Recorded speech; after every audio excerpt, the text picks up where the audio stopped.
জেলা মহকুমার সদর আজকের বিকশিত ভারতের যারা অনুসারী, এই সরকার কিভাবে জনগণের উপরে শুধু রান্নার গ্যাস বা বিদ্যুৎ তার মাসুল বাড়িয়ে দাম বাড়িয়ে না, পানীয় জলের উপরে, জলেই জীবন, সেখানেও কিভাবে জনগণের উপর ট্যাক্স চাপাচ্ছে। 18 সালের আগে যেখানে আমাদের জলের যে পার ইউনিটের ছিল 30 টাকা, মাঝখানে 10 টাকা বাড়িয়ে করেছে 40 টাকা। গত 8ই মে তারিখে মাননীয় মুখ্যমন্ত্রীর চেয়ারম্যানশিপে জল বোর্ডের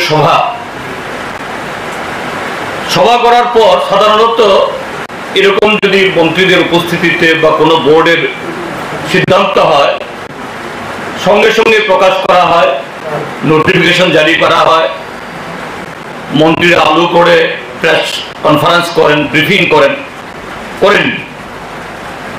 এটা 8 তারিখে সই হয়েছে জয়েন্ট সেক্রেটারি, আর লাগু করছে এখন 1 জুলাই 2025 সাল থেকে। কত টাকা এখন যে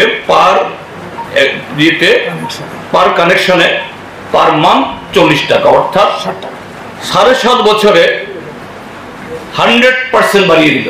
50% বাড়িয়ে দিল না 100%, 30 টাকা থেকে 30 থেকে 60, 100%।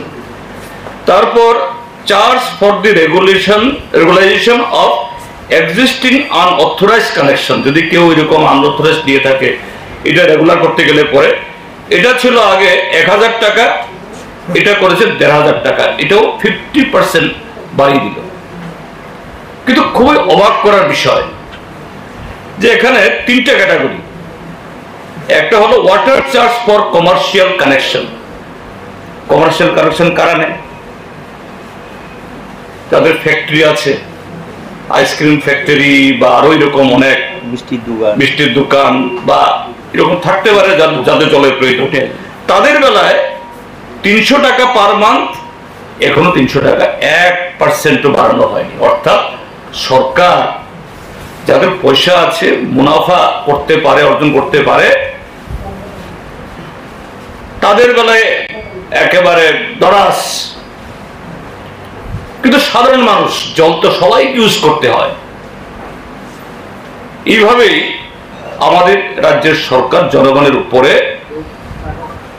প্রতিটি ক্ষেত্রে ট্যাক্স বসাচ্ছে। তাদের আয় তো বাড়ছেই না, উল্টো নানাভাবে তাদের পকেট কাটার এই ব্যবস্থাগুলি করছে। আমরা এই যে সরকারের এই নীতির বিরুদ্ধে আমরা ঠিক করেছি,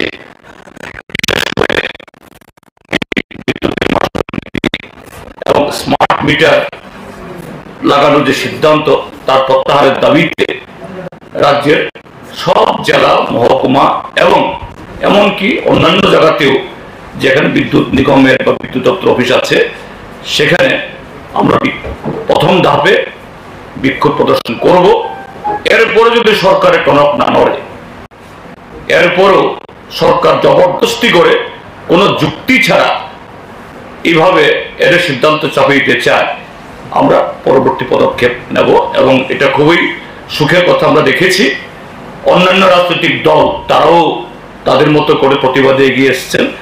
আমি আশা করব আমরা রাজ্যের সমস্ত অংশের মানুষ এবং বিজেপির বিরুদ্ধেও এই সিদ্ধান্তের যে প্রতিবাদ আছে, এটা নিয়ে ক্ষুব্ধ, এটা পরিষ্কার।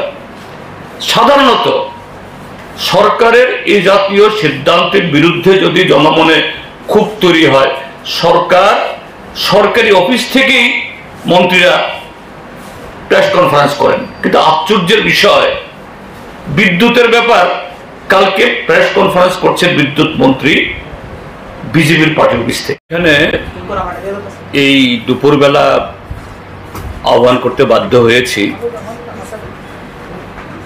গত 7.5 বছর ধরে আমাদের এই ত্রিপুরা রাজ্যের মানুষ একটা সময়েতে বিদ্যুৎ ব্যবস্থায় সারা দেশের মধ্যে অন্যতম যে এটা জনগণের জন্য সব দিক থেকে একটা সুন্দর ব্যবস্থাপনার একটা রাজ্য হিসাবে আমাদের রাজ্য পরিগণিত ছিল। নিজস্ব উৎপাদনে সারপ্লাস, তারপর শুধু সারপ্লাস না, যে আন্তর্জাতিক ক্ষেত্রে বাংলাদেশে খুব বেশি পরিমাণে না হলেও 100 ওয়াটের বেশি, 160 এই কি বলে মেগাওয়াটের বেশি বিদ্যুৎ বিক্রি এবং ন্যাশনাল গ্রিডে অন্য প্রান্তেও এই ত্রিপুরা রাজ্য থেকে বিদ্যুৎ বিক্রি করার একটা গৌরব এই জায়গায় ত্রিপুরার স্থান ছিল। তার সাথে বিদ্যুৎ পরিবহন এবং বিদ্যুতের যে মশল সেই ক্ষেত্রে তিনি, কিন্তু গত 7.5 বছরে আমাদের রাজ্যে ডাবল ইঞ্জিন থেকে এখন ট্রিপল ইঞ্জিনের সরকার। প্রতিটি ক্ষেত্রে তারা নাকি মডেল রাজ্যটাকে অন্যান্য অনেক কিছুর সাথে বিদ্যুৎ উৎপাদন এবং বিদ্যুতের নানা ব্যবহারের একটা অন্যতম হাব হিসাবে পরিণত করে জনগণের মধ্যে তার ব্যবহারে তার কোনো ছাপ না থাকলেও কিন্তু কোটি কোটি টাকায় বিজ্ঞাপনে, ফ্ল্যাক্স, বিলবোর্ড এবং বড় বড় বিজ্ঞাপনী প্রচারে সারা দেশকে তারা মাতিয়ে রেখেছেন। কিন্তু এই রাজ্যে প্রতিদিন আপনাদের এই প্রিন্ট মিডিয়া, ইলেকট্রনিক মিডিয়াতে খবর হয় যে একটু বৃষ্টি আসলে, সাধারণ একটু বাতাস বইলে সপ্তাহ, মাস, কোথাও কোথাও আরো বেশি সময় ধরে তার মেরামত হয় না, বিদ্যুৎ যায় না।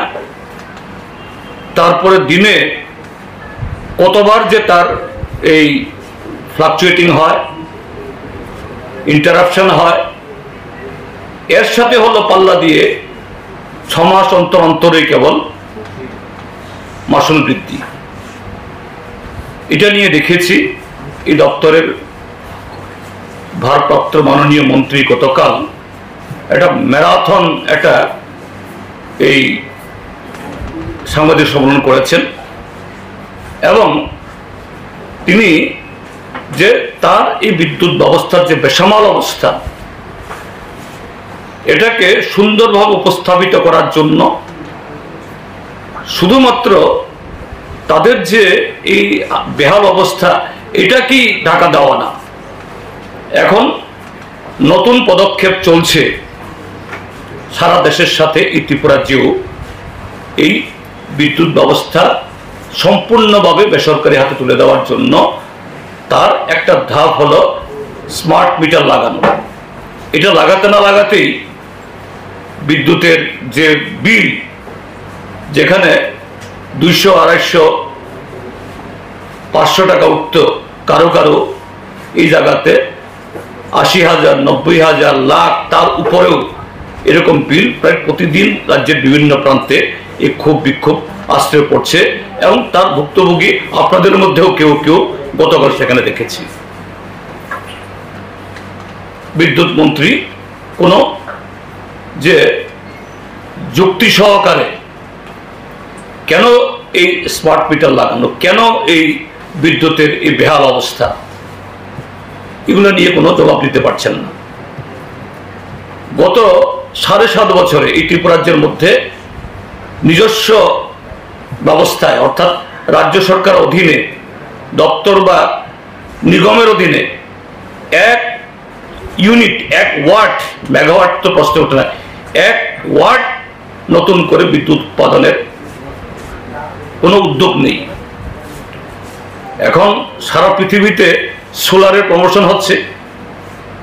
এই সোলারে দু একটা জায়গাতে অল্প স্বল্প বিদ্যুৎ হয়, এগুলো নিয়েই তিনি প্রতিদিন গাল গল্প করছেন, দোল বাজাচ্ছেন।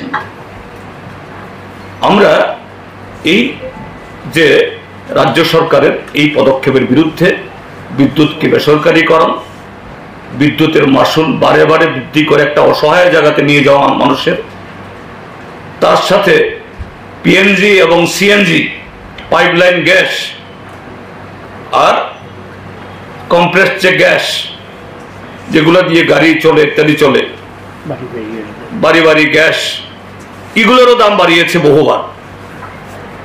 এবং গতকাল শুনেছি মাননীয় মন্ত্রী মহোদয় বলছেন এই মাসুল বৃদ্ধির কারণ যুক্তি দেখাচ্ছেন তিনি, আন্তর্জাতিক স্তরে গ্যাসের দাম বেড়েছে। আরে আন্তর্জাতিক স্তরে গ্যাসের দাম বাড়লেও কমলেও আমাদের ত্রিপুরা রাজ্যের সাথে সম্পর্ক কি? ত্রিপুরা রাজ্যের বাড়ি বাড়ি যে এই ত্রিপুরা ন্যাচারাল গ্যাস কর্পোরেশন লিমিটেডের মাধ্যমে পাইপলাইন গ্যাস হয়, আমাদের রুখিয়া থেকে, বড়মোড়া থেকে, খুবাল থেকে রাজ্যে এরকম বহু কোপ খনন করে আছে ওএনজিসি এবং অন্যান্য, এগুলো সবগুলো এখনো উত্তরণই হয়নি। তা থেকে